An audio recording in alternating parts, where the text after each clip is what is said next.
Hello, YouTube. I think it's time this dash goes back in the Jeep.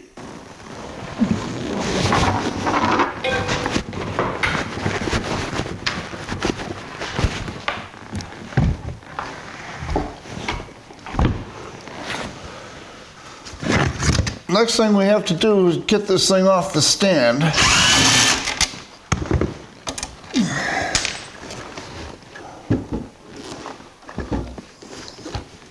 Okay, and we'll see if we can lift it in position. Oh,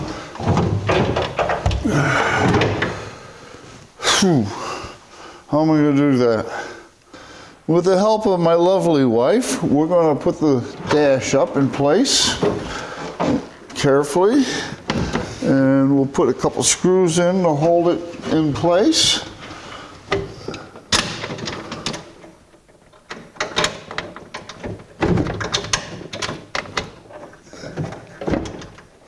And we'll put some wire ties up here. I guess we don't have to. It sits on the edge of that dashboard. And the dashboard is essentially in, thanks to the help of my wife. Time to try to put the cables in. And we'll start with the top one first, which is the heat vent cable. It's the longer of the three. The other two are the same length. And I'm going to try to go over the top of the radio and over to the vent control. So I'm going to try to go over the top of the radio, like I said, and over to our vent control. We slide the cable onto its mount over the shaft of the vent.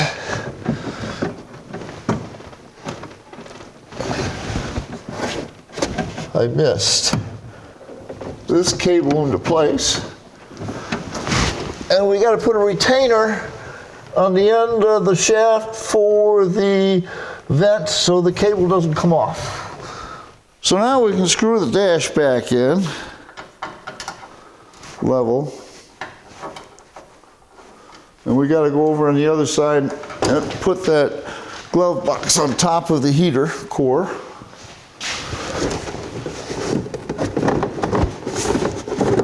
There. First real test of the air heat vent control without return springs on. Comes out to the first notch nicely, comes out to the second notch nicely, goes into the first notch nicely, and closes nicely. I like it. The next cable I'm going to put in is the temperature cable. And it goes all the way to the back of the heater box, and the cable gets hooked onto the lever that controls the cable that goes to the flapper by the heater core. And we need a retainer to hold that cable onto that peg. And it's in the back so you can't see it.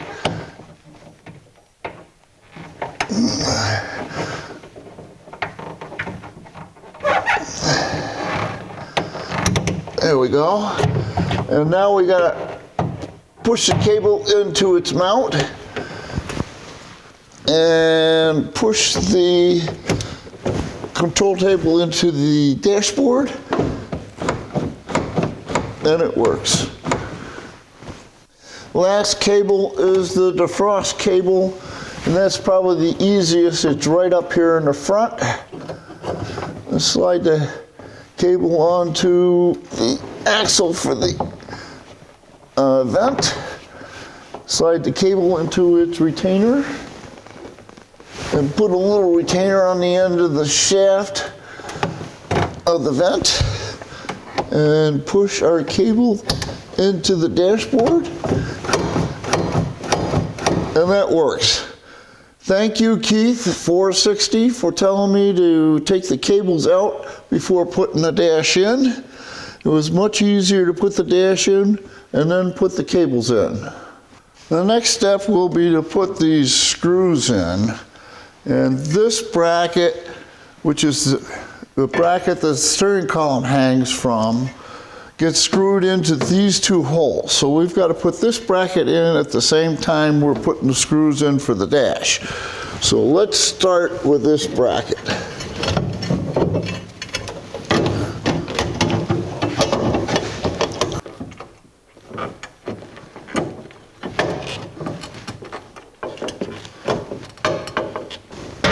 Let's make sure there's no wires trapped in the back of this bracket.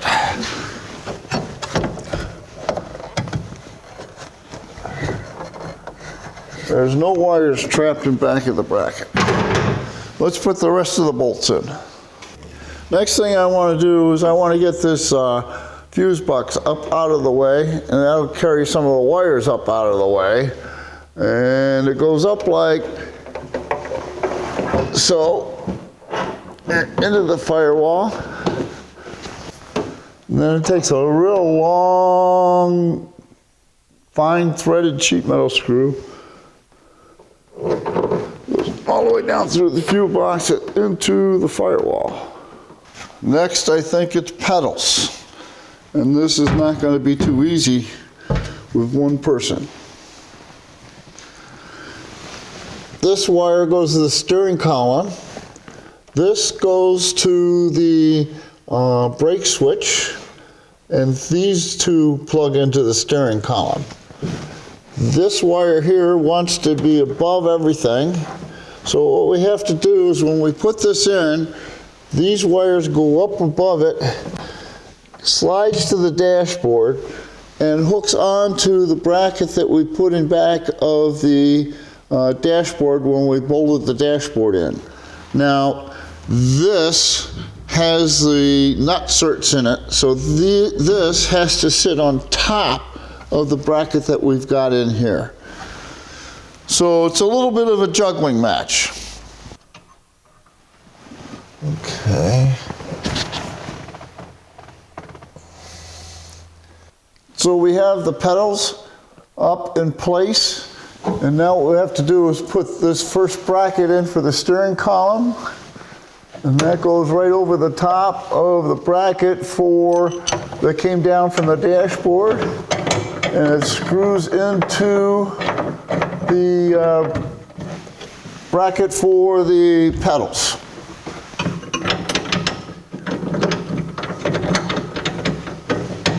Somewhere, right there.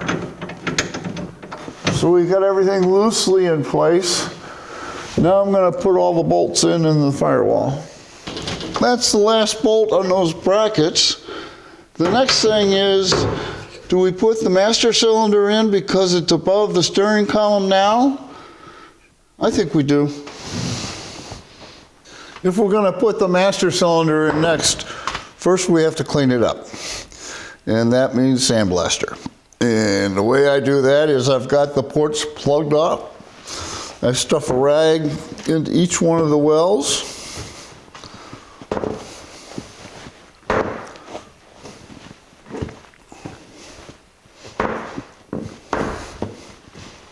I put the top on.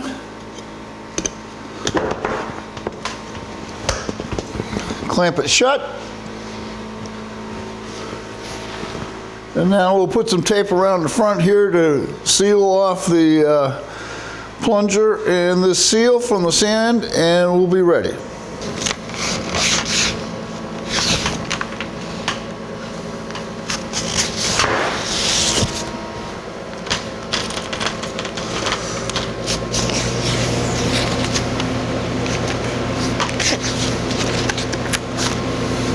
Off we go to the sandblaster.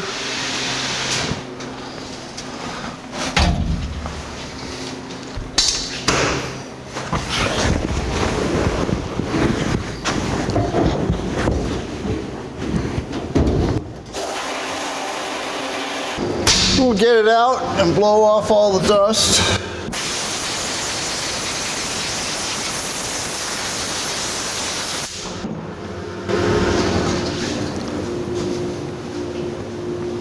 And this is what we've got now. And we'll start with 3 coats of primer.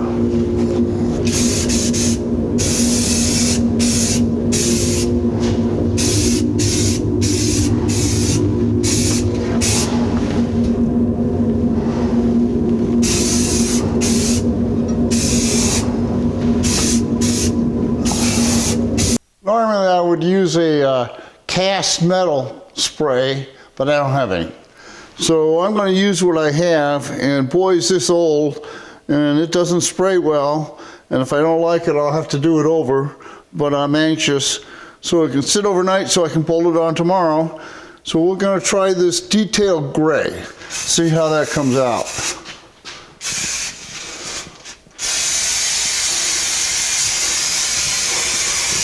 Well, that's not too bad.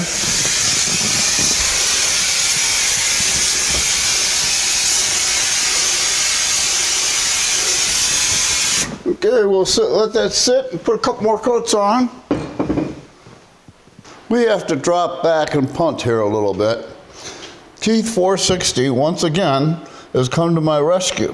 When I put this grill in, I did not put a gasket in between the upper plenum and the body, because there wasn't one there when I took it apart, but there's supposed to be one there. So now we're going to have to take it apart and put a gasket in. And hopefully we can do that without taking the heater out. So here we go.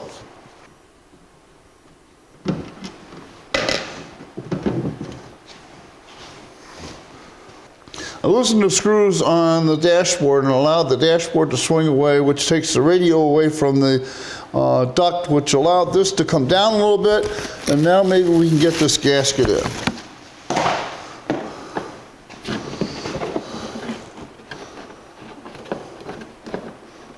I was able to get that gasket in there by loosening up the dash. I've got the gasket 4 corners located. Now all we have to do is screw it back together.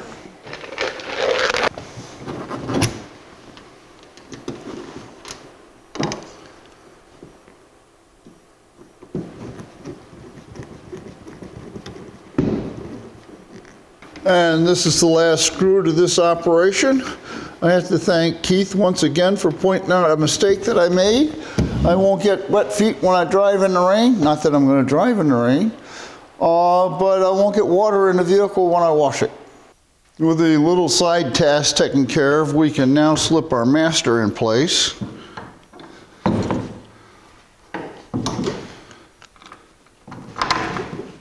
Go inside and put a nut on it. Now it's a little difficult to see what we're looking at here, but this is the brake pedal. And we'll put a little grease on that pivot point and bring the master cylinder plunger on, put it on, put a washer on. We'll take a new cotter pin and stick it in a hole, like so. And we'll bend this one this way, and we'll bend the top one that way, and our brake pedal is installed. Now we just have to tighten up the bolts. Now, master cylinder looks okay, but it's monochrome, and it shouldn't be monochrome. The top should be shiny, and this bar should be shiny. So what I'm going to do is take the cover off. I'm going to sandblast this and clear coat it so it'll be natural. And then we're going to take this spring off and do the same thing.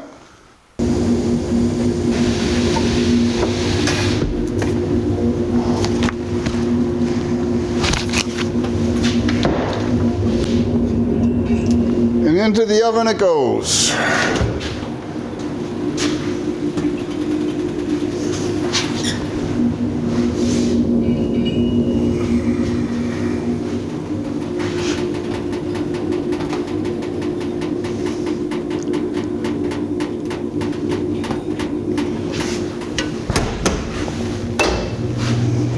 With the cover out of the powder coat oven and cool, we can reinstall the cover in the spring and snap the cover up into position. And we're done with the master cylinder for now. The linkage rod goes up between the two pedals, and there's a hole that you got to get the rod into on the clutch pedal, right? there. So we take out of our nice little bag the washer and the clip that holds the clutch linkage to the pedal.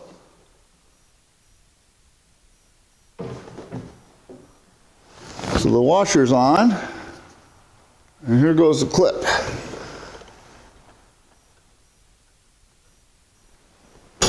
And it's in place. Now we can put the boot on the other side. We'll put the boot on. Slide it up into place. And put our first screw in.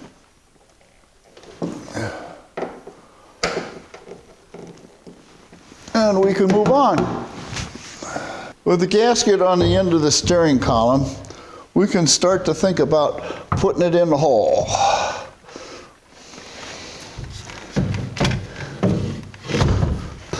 I'm changing the order. I'm going to put this little bracket on the bottom of the steering column and then bolt the steering column loosely in place so that the plugs will reach the jacks on the side of the steering column. As it is right now, it's slid all the way down into the hole, and it won't stop unless it's up against the firewall. It makes it hard to plug in the wires. With a washer and a bolt, we'll pull the steering column out where it belongs.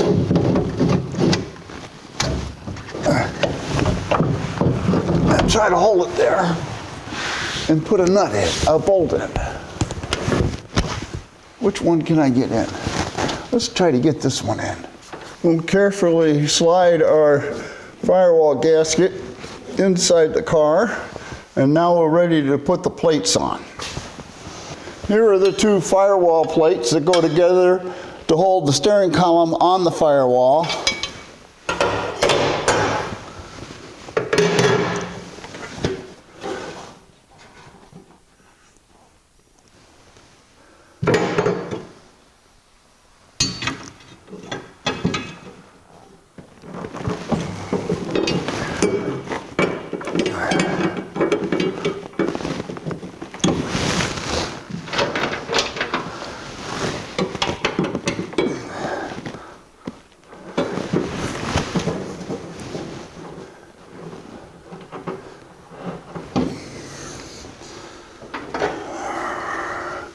And this plate goes on top.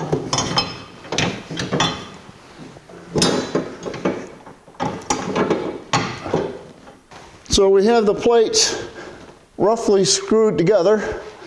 Now what we need to do is screw the plates to themselves.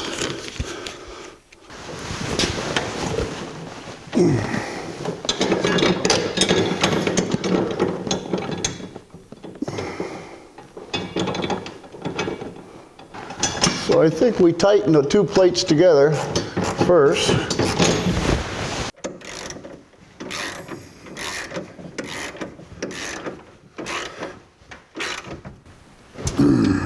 Okay, all our bolts are tight. Now we can plug the wires in. All right, the first one we got to plug in is the brake light. And that is way up in there. I should have done that before I did the steering column. Okay. We did the impossible, and we got the brake pedal hooked up electrically. Now we got to put these two in.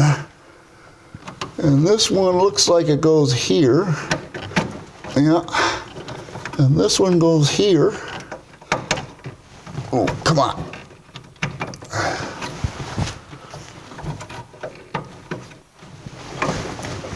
Okay, those are both clipped in. Now we got the big one for the steering column.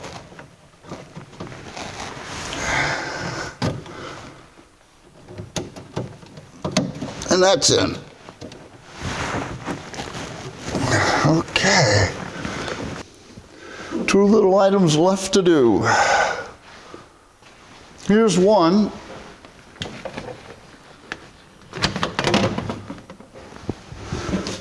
Last screw for the bezel, we didn't break it. One last small task. Time to do something about these pedals. Let's take this one off and put a new one on.